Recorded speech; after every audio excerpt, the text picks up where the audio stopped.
बातमीपत्राला आता सुरुवात करूयात। 21 राज्यांमध्ये मुसळधार पावसाचा इशारा देण्यात आलेला आहे। नैऋत्य मोसमी वाऱ्यांच्या प्रभावाने देशभर पाऊस पडत असून दिल्ली, उत्तर प्रदेश आणि बिहारसह दक्षिणेकडे केरळपर्यंत सर्वत्र पावसाचा जोर आहे। दिल्लीमध्ये मुसळधार पावसाने रस्ते तुंबले असून उत्तरेकडील अनेक राज्यात पाऊस सुरू झालाय। तर सोमवारी 2 राज्यात मान्सूनने धमाकेदार एंट्री केलेली आहे। देशभर मान्सूनची वाटचाल सुरू असून 21 राज्यात वादळी वाऱ्यासह मुसळधार पावसाचा इशारा देण्यात आलेला आहे।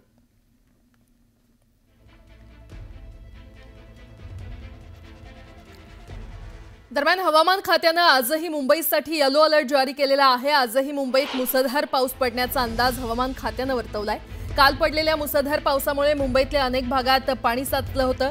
लोकल वाहतुकीला देखील या मुसळधार पावसाचा मोठा फटका बसला होता। तर मुंबईत आजही पावसाचा अलर्ट देण्यात आलेला आहे। काल रात्रभर मुंबईत पाऊस पडत असला तरी पावसाचा जोर कमी झालाय। आज सकाळी पावसाने उसंत घेतली असून कुठेही पाणी तुंबलं नसल्याची बातमी आहे। तर लोकल वेळेमध्ये धावत असून मुंबईकर आपल्या कामावर जायला निघालेले आहेत। मध्य, पश्चिम आणि हार्बर तिन्ही लाईन या वेळेमध्ये सुरू आहेत।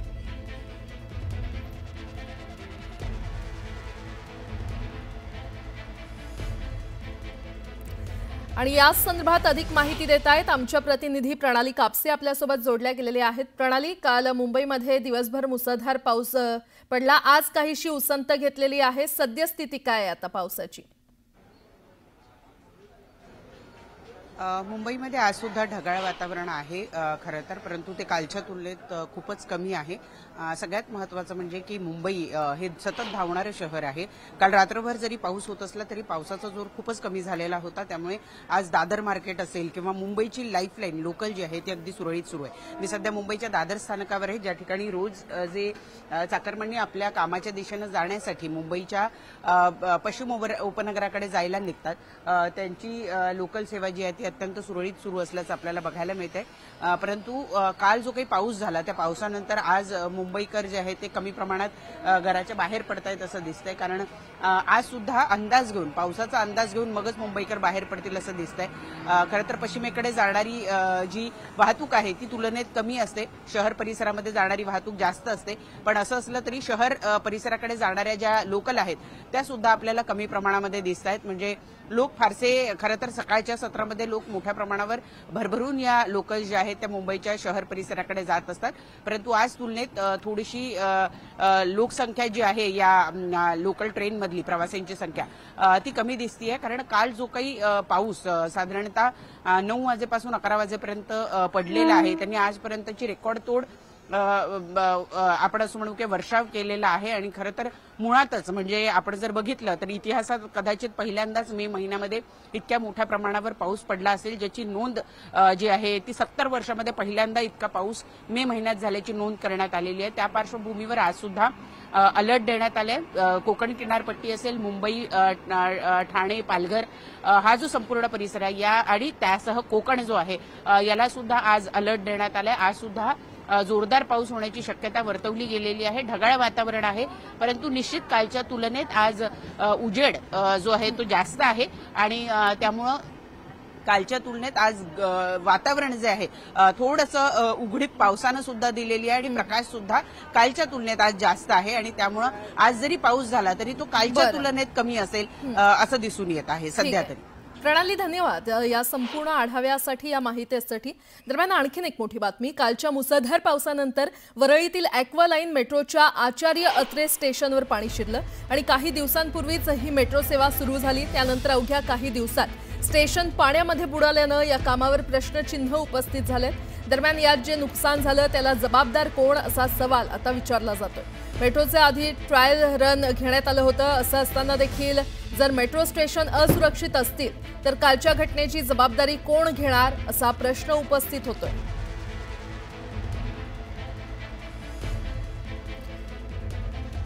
तर कालची दृश्य आपण पाहतोय, काल कशा प्रकारे या मेट्रो स्टेशनमध्ये पाणी शिरलं होतं आणि या संदर्भात अधिक माहिती देत आहेत आमच्या प्रतिनिधी सुस्मिता भदाणे पाटील आपल्यासोबत जोडल्या गेलेले आहेत। सुस्मिता, ॲक्वालाईन मेट्रोच्या स्टेशनमध्ये काल खरं तर पाणी शिरलं होतं। काही दिवसांपूर्वीच ही मेट्रो सेवा सुरू झाली आणि अवघ्या काही दिवसात हे स्टेशन पाण्यामध्ये बुडालं। त्यामुळे या कामावर खरं तर प्रश्नचिन्ह उपस्थित झालेले आहेत। आजची परिस्थिती नेमकी काय आहे तिकडे?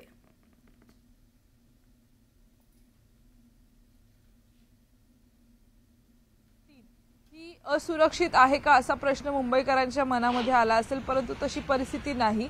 खरं तर अपुऱ्या नियोजनामुळे आणि काम पूर्ण नसताना आम्ही हे मेट्रो स्टेशन सुरू केलं अशा पद्धतीचं एक सारवासारव करणारं उत्तर जरी प्रशासनाकडनं देण्यात आलेलं असलं तरी सुद्धा 1 मेला ज्या वेळेला अगदी गाजावाजा आणि मोठ्या प्रमाणात शक्ती प्रदर्शन करत सरकारनं मेट्रो ही नवीन मार्गिका अर्थात ॲक्वा मार्गिका ही सुरू केली। सध्या आपण आहोत आचार्य अत्रे रेल्वे स्टेशनवरती। हे संपूर्णपणे प्रवाशांसाठी बंद करण्यात आलेलं आहे। खरं तर मेट्रोची जे इतर मार्गिका आहेत, ज्या भूमिगत मेट्रो 3च्या मार्गिका आहेत, त्यामध्ये आरे JVLR पासून वरळीपर्यंतचा भुयारी प्रवास हा सुरू आहे। परंतु ज्या पद्धतीने हा मॅप आपण समोर बघतोय, सध्या आपण आहोत आचार्य अत्रे रेल्वे स्थानकाच्या इथे। इथून साधारणपणे सरळ आपण पुढे गेलात तर गिरगाव, महालक्ष्मी, कालवादेवी, त्यानंतर शेवटचं स्थानक म्हणजे SBI, विधान भवन आणि कफ परेड इथपर्यंत ही मेट्रो लाईन जाते। परंतु या संपूर्ण मार्गिकांवरती कालच्या या दुर्घटनेचा गंभीर परिणाम झालेला दिसतोय। JVLR पर्यंतची मार्गिका सुरू आहे। खरं तर कोट्यावधी रुपयांचं नुकसान झालेलं आहे। संरक्षण भिंत कोसळली अशा पद्धतीचं किंवा ती बांधता आली नाही, ते काम अपुरं राहिलं आणि मे महिन्यामध्येच आम्ही सुरुवात केलेली होती। साधारणपणे पुढच्या काही दिवसांमध्ये 1 ते 2 महिन्यांमध्ये हे काम पूर्ण झालं असतं अशा पद्धतीचं सारवासारव करणारं उत्तर प्रशासनानं दिलेलं आहे। परंतु खरा प्रश्न हाच आहे की जे ॲडव्हान्स टेक्नॉलॉजी आपण या ॲक्वा लाईनसाठी आणलेली होती, ती फॉल्ट ठरवणारी यंत्रणा आपल्याकडे आहे। जगात सगळीकडे जी यंत्रणा काम करते ती मात्र वरळीसाठी काम करू शकली नाही आणि त्यामुळेच कुठेतरी ॲक्वा लाईनची पोलखोल ही काल झालेली आहे। याची जबाबदारी अजूनही कोणत्याही प्रशासकीय यंत्रणेने, कोणत्याही नेत्याने किंवा कोणत्याही अधिकाऱ्यांनी घेतलेली नाही। ज्या वेळेला हजारो कोटी रुपयांचं नुकसान होतं, सार्वजनिक मालमत्तेचं नुकसान होतं, तेही इतक्या अद्ययावत पद्धतीची प्रणाली जिथे वापरलेली आहे अशा मेट्रो स्टेशनवरती सुद्धा जर सरकार जबाबदारी घेत नसेल किंवा याची चौकशी होत नसेल तर हे संपूर्ण प्रकरण गंभीर आहे असं म्हटलं जातं। त्यामुळे एकीकडे मुंबईची दुसरी लाईफलाईन म्हणून मेट्रोकडे बघितलं जात असताना त्या मेट्रो लाईनच्या बद्दल लोकांच्या मनात विश्वास निर्माण करणं, ती सुरक्षित आहे हा विश्वास निर्माण करणं आता सरकारसमोरचं मोठं चॅलेंज असणार आहे। सुस्मिता, धन्यवाद या संपूर्ण माहितीसाठी। आणि आता पुण्यातून एक मोठी बातमी। पुणे जिल्ह्यासह शहराला आज ऑरेंज अलर्ट देण्यात आलेला आहे। नागरिकांनी सतर्क राहण्याच्या सूचना प्रशासनाने केल्यात। स्थानिक प्रशासकीय यंत्रणेकडून देण्यात येणाऱ्या सूचनांचं पालन करावं असं आवाहन नागरिकांना राज्य सरकारतर्फे करण्यात आलेलं आहे। पुण्यामध्ये यंदा 12 दिवस आधीच मान्सूनने हजेरी लावली आहे।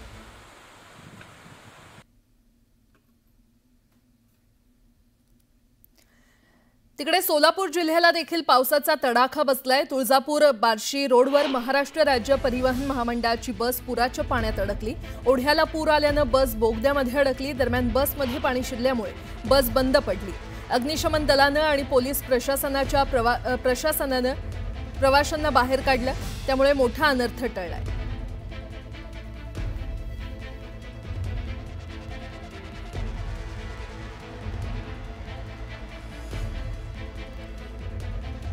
तर पुराच्या पाण्यामध्ये ही बस अडकली होती। अग्निशमन दलाच्या जवानांनी या प्रवाशांना सुखरूपरित्या बाहेर काढलेलं आहे। सुदैवानं मोठा अनर्थ टळला। बातमीपत्रामध्ये आता पाहणार आहोत सकाळच्या महत्त्वाच्या 100 बातम्या अतिशय वेगवान स्वरूपात। सुरुवात करूया। अक्कलकोट तालुक्याला दिवसभर पावसाने चांगलेच झोडपून काढलं। अक्कलकोट तालुक्यातील मुसळधार पावसामुळे अनेक नदी नाले आणि ओढे वाहू लागलेत, तर भीमा नदीतील पाणी सोडल्यामुळे हेळी बंधारा देखील दुथडी भरून वाहू लागलाय। सिंधुदुर्ग जिल्ह्याला रेड अलर्ट जारी करण्यात आलेला आहे। आज सकाळपासूनच सिंधुदुर्ग जिल्ह्यात वाऱ्यासह पावसाची रिपरिप सुरू आहे। भुसावळ शहरात गेल्या काही दिवसांपासून ऊन सावलीचा खेळ सुरू आहे। असं असलं तरी काल शहराचं कमाल तापमान हे 3.1 ने वाढून 38.6 अंशांवर गेलंय, तर 42% आर्द्रता असल्यानं दिवसभर उकाड्याचा प्रचंड त्रास सहन करावा लागला। जळगाव जिल्ह्यातील रावेर तालुक्यातल्या सावदा इथे नगरपालिकेकडून नालेसफाई आणि कचरा संकलन होत नसल्याने अनेक भागांमध्ये घाणीचं साम्राज्य पसरलंय। दुर्गंधी आणि अस्वच्छतेमुळे नागरिक त्रस्त झाले। नैऋत्य मोसमी वाऱ्यांच्या प्रभावाने देशभर पाऊस पडत असून दिल्ली, उत्तर प्रदेश, बिहारसह दक्षिणेकडे केरळपर्यंत सर्वत्र पावसाचा जोर आहे। दिल्लीमध्ये मुसळधार पावसाने रस्ते तुंबले असून उत्तरेकडील अनेक राज्यात पाऊस सुरू झालेला आहे, तर 21 राज्यांमध्ये वादळी वाऱ्यासह मुसळधार पावसाचा इशारा देण्यात आला आहे।